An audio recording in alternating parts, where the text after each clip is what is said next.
जय भीम दोस्तों, जय संविधान। आज हम एक ऐसे महापुरुष के बारे में बात करेंगे जिन्होंने सामाजिक परिवर्तन के साथ साथ राजनीतिक परिवर्तन में भी अपनी बहुमूल्य भूमिका निभाई। इसको राजनीति का कबीर कहा जाता है। नाम है रामस्वरूप वर्मा जी, जो ओबीसी समुदाय से आते थे। वो 4 भाइयों में सबसे छोटे थे। पिता का नाम गोपाल वंश थे और कानपुर के एक देहात ग्राम गौरीकरण में उनका जन्म हुआ था। पढ़ाई लिखाई में हाई एजुकेशन प्राप्त किए।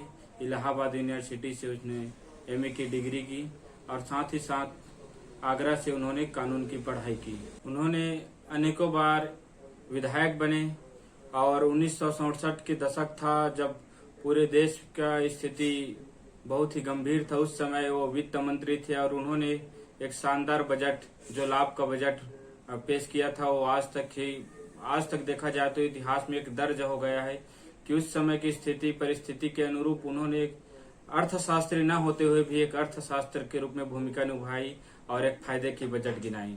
और राजनीतिक परिवर्तन के साथ साथ उन्होंने सामाजिक परिवर्तन के भी महत्वपूर्ण भूमिका निभाई। उन्होंने अर्जक संघ की स्थापना की, जिसका लक्ष्य था कि जो समाज में कुरीति है, बुराई है, उसको कैसे दूर किया जाए। कुछ लोग ब्राह्मणवादी विरोधी उसका हमेशा विरोध करते थे। जब वो चुनाव में थे तो सिंबल देने पर जानबूझकर मना किए ताकि लेट हो। उसके बाद भी उन्होंने निर्दलीय के तौर पे चुनाव लड़ा और वहां भी जीत दर्ज किया। अर्जक संघ में 3 बड़े जो परिवर्तन किए उन्होंने, पहला यह था कि ब्राह्मणवादी विवाह के स्थान पर अर्जक विवाह, मरने के बाद होने वाला जो मृत्यु भोज के स्थान पर शोक सभा का विकल्प दिया, तथा जो मनुवादी त्योहार है उसको बंद करने के लिए उन्होंने हमारे जो प्रमुख महापुरुष थे, जिनमें स्वतंत्रता दिवस, गणतंत्र दिवस को एक राष्ट्रीय पर्व के रूप में मनाने के लिए आह्वान किया। साथ ही साथ जो शहीद दिवस जो 5 सितंबर जगदेव बाबूजी के शहादत दिवस की याद में, और लाभ दिवस जो 1 अक्टूबर फसल आने की खुशी में एकता दिवस, और 13 अक्टूबर पटेल जी के जन्म जयंती पर, और शक्ति दिवस 25 नवंबर ज्योतिबा फुले के जन्मदिन पर विवेक दिवस, और 25 नवंबर रामास्वामी नायकर जयंती।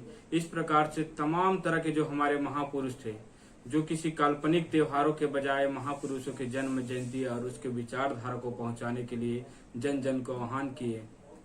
रामस्वरूप वर्मा जी बहुत ही महत्वाकांक्षी और वैज्ञानिक दृष्टि सोच रखने वाले थे।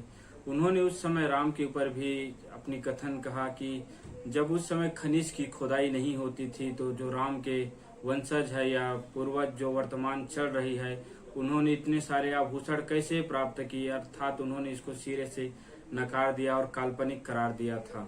रामस्वरूप वर्मा जी साहित्य और अपने लेखों के माध्यम से समाज में जो जागृति लाने का प्रयास किया, वो बहुत ही सराहनीय पहल रहा है। आज भी उसके लेख पुस्तकों में मिलता है, लेकिन इतिहास में दर्ज नहीं हो पा रहा है, क्योंकि जो रूढ़िवादी परंपरा आज भी कायम है, जो मनुवाद के मानने वाले हैं, उनके प्रचार को अभी भी रोकने का प्रयास कर रहे हैं।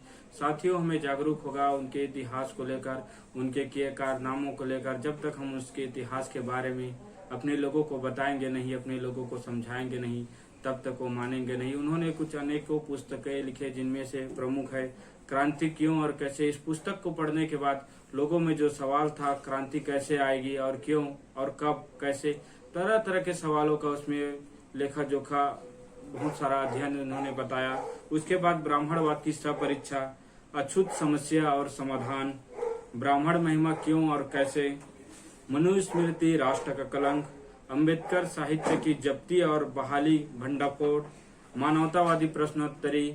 इस प्रकार से अनेकों माध्यमों से उन्होंने समाज में जागृति, क्रांति लाने की प्रयास की। जो हमारे सामाजिक बहुजन महापुरुष है, उसके विचारधारा को जन जन तक पहुंचाने का उन्होंने दृढ़ संकल्प ले लिया था। इसीलिए 14 अप्रैल को उन्होंने चेतना दिवस के रूप में मनाने के लिए अर्जक संघ के सभी सदस्य और उसमें के जो मेंबर थे, सबको आह्वान किया गया। और उसके अनुसार जो 14 अप्रैल से लेकर 30 अप्रैल तक जो मनुस्मृति और रामायण का दहन करने का उन्होंने निर्देश जारी किया गया। और उसके अनुयायी लोग, अर्जक संघ को मानने वाले लोग पूरे देश में मनुस्मृति और रामायण का दहन किया गया। दहन करने का पीछे इसका बड़ा रीजन ये भी था कि बाबा साहब अम्बेडकर ने जब मनुस्मृति का दहन किया गया था उसी को लेकर आगे चलकर जो अम्बेडकरवादी विचारधारा को लेकर रामस्वरूप वर्मा जी निरंतर कार्य करते रहे। उनके सहयोगी जो लोहिया साहब थे उनसे काफी मतभेद हो गया था। काफी मित्रता होने के बाद ये मतभेद जो हुआ था, क्योंकि जो लोहिया साहब थे उसके विचारधारा गांधीवादी विचारधारा थे, और गांधीवादी विचारधारा जो थे वो वर्ण व्यवस्था के मानने वाले थे। और वर्ण व्यवस्था में जो लोहिया जी थे, जो उपाध्याय जी के चुनाव में निरंतर ही उनके साथ देखा गया, उनके राजनीतिक में बढ़ चढ़कर हिस्सा लिए। इससे रामस्वरूप वर्मा और उनमें काफी मतभेद हो गया। मतभेद होने के कारण रामस्वरूप वर्मा ने राजनीति से कुछ अलग पार्टी का गठन किया गया, और वहां भी उन्होंने बहुमत के हिसाब से जीत हासिल किया गया। रामस्वरूप वर्मा जी का मानना था कि जब तक सामाजिक परिवर्तन नहीं आएगा तब तक राजनीतिक परिवर्तन नहीं आएगा। अगर राजनीतिक परिवर्तन बिना सामाजिक परिवर्तन के आ जाता है तो कुछ पल में ही समाप्त हो जाएगी। इसलिए उनका निरंतर मानना था कि सामाजिक परिवर्तन, जो समाज में जो मूलभूत सुविधाएं हैं और जो मूलभूत आवश्यकताएं की चीज है, उसको भी समाज के माध्यम से राजनीति में लाना चाहिए, तभी हमारा राजनीति में आना सार्थक है। मुद्रा राक्षस जी बताते हैं कि वर्मा जी पूरी तरह हिंदुत्व के विरुद्ध अभियान चला रहे थे। उनकी सभा में कोई कंठी पहने, हाथ में रंगीन धागा पहने या कलावा लपेटे या तिलक छाप आदमी उन्हें दिख जाता था तो तुरंत वो ललकारते थे कि हिंदू निशानियों को त्याग दो। उनकी सभा में नारा चलते थे, मारेंगे मर जाएंगे, हिंदू नहीं कहलाएंगे।